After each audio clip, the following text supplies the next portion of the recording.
तर पाकिस्तानने आता भारताच्या महत्त्वाच्या प्रणालीवर सायबर हल्ला चढवलेला आहे। सायबर हल्ल्यांचं प्रमाण वाढतंय आणि त्यामुळे सर्व यंत्रणा हाय अलर्टवर आलेल्या आहेत। सगळ्या यंत्रणा हाय अलर्टवर आल्यात आणि या पार्श्वभूमीवर सतत मॉनिटरिंग केलं जात आहे। थ्रेट डिटेक्शन सुरू आहे। सरकारकडून ते थ्रेट डिटेक्शन सुरू करण्यात आलेलं आहे आणि आतापर्यंत सगळ्या सायबर घुसखोरीचे प्रयत्न यशस्वीरित्या हाणून पाडण्यात आले असून कोणतीही हानी सध्या तरी झालेली नाहीये। आपल्याला जी पत्रकार परिषद आता परराष्ट्र सचिवांची होती त्यात सुद्धा हे सांगितलं गेलं की सायबर अटॅक सुद्धा केले जात आहेत, पण ते सायबर अटॅक सुद्धा भारत परतवून लावत आहे। मॉनिटरिंग आणि थ्रेट डिटेक्शन सुरू झालेलं आहे। सरकार सुद्धा आता पावलं उचलते आणि सरकारनं मॉनिटरिंग आणि थ्रेट डिटेक्शन सुरू केलेलं आहे। सायबर हल्ला करून तेथून चुकीच्या बातम्या पसरवल्या जातात आणि त्या व्हायरल करण्याचा प्रयत्न असतो, मात्र तो सुद्धा हाणून पाडला जातोय। सायबर हल्ल्याचं प्रमाण वाढलेलं आहे। सगळ्या यंत्रणा त्यामुळे हाय अलर्टवर आलेल्या आहेत। आणि याच दरम्यान आता आणखीन एक मोठी बातमी समोर येत आहे। चीननं भारत आणि पाकिस्तान मधील तणाव वाढू नये असं आवाहन केलंय। आम्ही भारत आणि पाकिस्तान दोघांनाही शांतता आणि स्थैर्याला प्राधान्य देण्याचं आवाहन केलंय, तर तणाव वाढवणारी कृती टाळण्याचं आवाहन चीननं भारत आणि पाकिस्तानला केलं असल्याचं पाहायला मिळतंय। बघा काय गंमत आहे, चीन भारत आणि पाकिस्तानला सांगताय की काही करू नका, शांतता राखा, पण चीन यावेळेला पाकिस्तानला मदत करताना सुद्धा दिसतंय। म्हणजे एका बाजूला पाकिस्तानला छुप्या पद्धतीने मदत करायची, पैसे मागतात ते पैसे देऊ करायचे, आणि दुसरीकडे सांगायचं भारत आणि पाकिस्तानला तणाव वाढू देऊ नका। म्हणजे एकीकडे पाकिस्तानची दुटप्पी भूमिका आपण पाहतोच आहेत, मात्र आता चीननं देखील दुटप्पी भूमिका घेतली असल्याचं पाहायला मिळत आहे। कारण चीननं भारत आणि पाकिस्तान मधील तणाव वाढू नये असं आवाहन केलंय। आम्ही भारत आणि पाकिस्तान दोघांनाही शांतता आणि स्थैर्याला प्राधान्य देण्याचं आवाहन केलंय, तर तणाव वाढवणारी कृती टाळण्याचं आवाहन चीननं भारत आणि पाकिस्तानला केलंय। प्राजक्ता, यामध्ये सांगावं लागेल की छुप्या पद्धतीने पाकिस्तानला मदत करायची, पण थेटपणे सगळ्यांसमोर चीनची जी भूमिका आहे ती अशी मांडायची की दोन्ही देशांमध्ये शांतता राखा।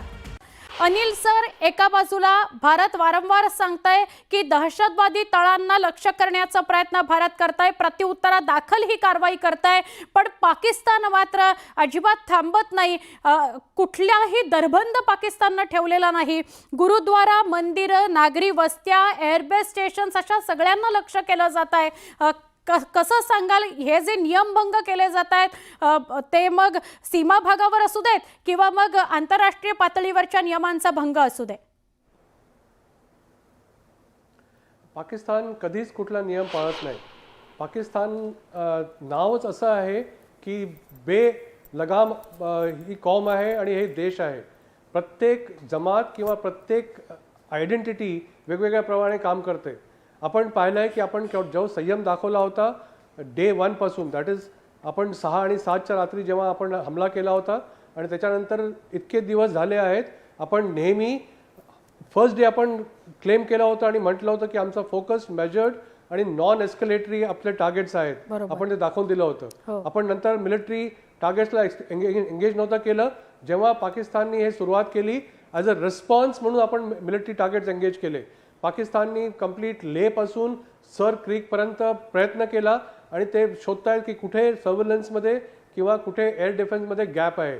जसं तुम्ही म्हणालात की आता सिव्हिलियन टार्गेट्स तुम्ही होशियारपूर दाखवलं, तुम्ही पंजाब दाखवलं, तुम्ही राजस्थान दाखवलं, जिथे सिव्हिलियन पॉप्युलेशनवरती त्यांनी अटॅक केलेत, पण आपलं एअर डिफेन्स सिस्टम एवढं स्ट्रॉंग असल्यामुळे ते हवेमध्येच त्यांना संपवण्यात आलं आणि त्यांची डेब्री खाली पडली।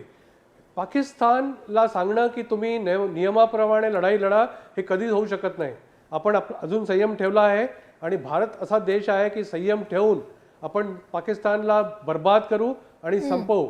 पाकिस्तान जितका लवकर त्यांना शिकेल तितकं बरं आहे। मध्ये एक रिपोर्ट आला होता की पाकिस्तानने म्हटलं होतं की आम्ही भारताने स्वतः गोल्डन टेम्पल आणि तिथल्या गुरुद्वारामध्ये फायर केलं। पुंछ सेक्टरमध्ये जेव्हा फायरिंग केलं गुरुद्वारावरती, प्रोपगंडा असं केला की भारताने स्वतः फायर केलं। ह्याच्याहून मोठी हास्यास्पद गोष्ट असू शकत नाही। आज ते एक रिपोर्ट आणखीन सांगितला त्यांनी की भारताने अफगाणिस्तानवरती हमला केला आहे आणि अफगाणिस्तान रिटॅलिएट करणार आहे।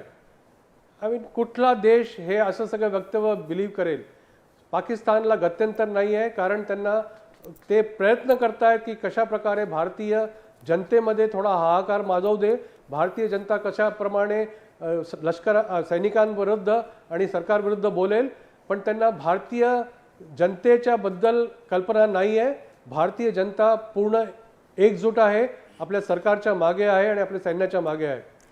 अनिल सर, आपण पाहतोय खरं तर भारतानं पाकिस्तानला सगळ्या बाजूनं घेरण्याचा प्रयत्न केला. ड्राय वेट स्ट्रॅटेजी अवलंबलेली आहे. तिकडे बलुचिस्ताननं देखील पाकिस्तानच्या काही भागावर ताबा मिळवलेला आहे. म्हणजे एक प्रकारे पाकिस्तान आता मध्ये अडकलाय. त्यांची आर्थिक स्थिती आधीच डामाडोल आहे. त्यानंतरही त्यांच्या या अशा कारवाया, या अशा खुरापती सुरू आहेत. आता तरी पाकिस्तान मागे हटण्याचं नाव का नाही घेत आहे? पाकिस्तानचं गत्यंतर नाही आहे. पाकिस्तानला एक्झिस्टन्ससाठी, त्यांच्या लोकांना दाखवायसाठी काहीतरी करावंच लागेल. आणि आता पाकिस्तान म्हणजे फक्त पंजाब प्रांत पाकिस्तानचा उरला आहे. जसं तुम्ही राईटली असेस केलं की तिकडे बलुचिस्तान आणि बलुचिस्तान लिबरेशन आर्मी तिकडनं त्यांना कोंडी करताय. अफगाणिस्तान इन एनी केस त्यांच्या अगेन्स्ट आहे. खैबर पख्तूनवामध्ये TTP कम्प्लिटली ॲक्टिव्ह आहे. सिंधमध्ये अनरेस्ट सुरू झाला आहे. POK त्यांच्या हातातून जात आहे. पंजाबला ठेवून त्यांना जे करायचं आहे ते करू शकतात. म्हणून खुराफाती केल्याशिवाय पाकिस्तानला चैन नाही पडत.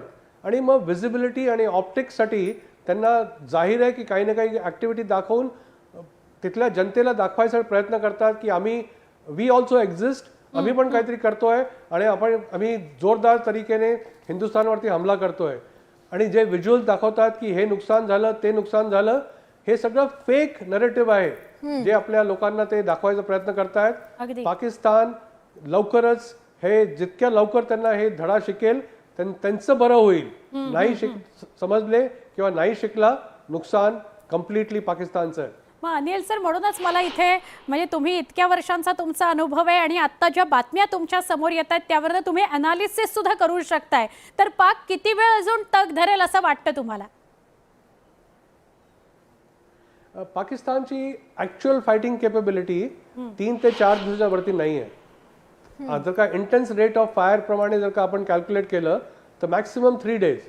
आणि म्हणून पाकिस्तान अजून कन्व्हेन्शनल वॉरकडे वळत नाही आहे. ते प्रयत्न करतोय की किती एरियल कॉम्बॅटमध्ये वापरलं जाऊ. त्यांचे 2 एम आहेत. त्यांना वाटतंय की भारत बहुतेक आपलं सगळं एरियल एअर डिफेन्सचे वेपन सिस्टम्स एक्झॉस्ट करेल, म्हणून ते छोटे मोठे ड्रोन फायर करतात. त्यांना हे माहिती नाही आहे की भारताचं ट्रेनिंग खूप हाय लेवलचं आहे आणि भारताचं रिस्पॉन्स वेपन्स तेच असतात जे पर्टिक्युलर टार्गेट अनालिसिस करून जे हिट करायची जरूरत आहे तेच हिट करतात. कुठे ZU-23 आहे, कुठे L-70 आहे, कुठे शेल्का आहे, कुठे आकाश तीर आहे, कुठे आकाश आहे. आणि तेव्हा कधी पूर्ण नंबर येईल S-400चा. जर का त्यांना वाटतंय की आपण भारत प्रत्येक वेळा S-400च वापरेल, हे चुकीचं आहे. भारताची क्षमता आहे, भारताकडे केपेबिलिटी आहे, भारताकडे स्टॉक आहे. आपण पाहिलं होतं डे बिफोर येस्टरडे जेव्हा ब्रीफिंग आणि मीटिंग झाली पूर्ण सैन्याचे तिन्ही अधिकाऱ्यांची, चीफची आणि CDSची, हे एक मेन मुद्दा होता की आपल्याकडे कॅपॅसिटी बिल्डिंगसाठी काय काय आपण केलं आहे, कॅपॅसिटी किती आहे आणि दारुगोळाचा स्टॉक किती आहे. भारताला एक दारुगोळाचा लेवल माहिती असतं आणि कुठे काय स्टॉकिंग केलं आहे हे माहिती असतं. त्याच्यामुळे जर का हे लांबलं, जे की पाकिस्तानच्या हितमध्ये नाही आहे आणि त्यांच्या इंटरेस्टमध्ये पण नाही आहे, तर भारत प्रोलॉंग करून हे पाकिस्तानला संपवू शकतं.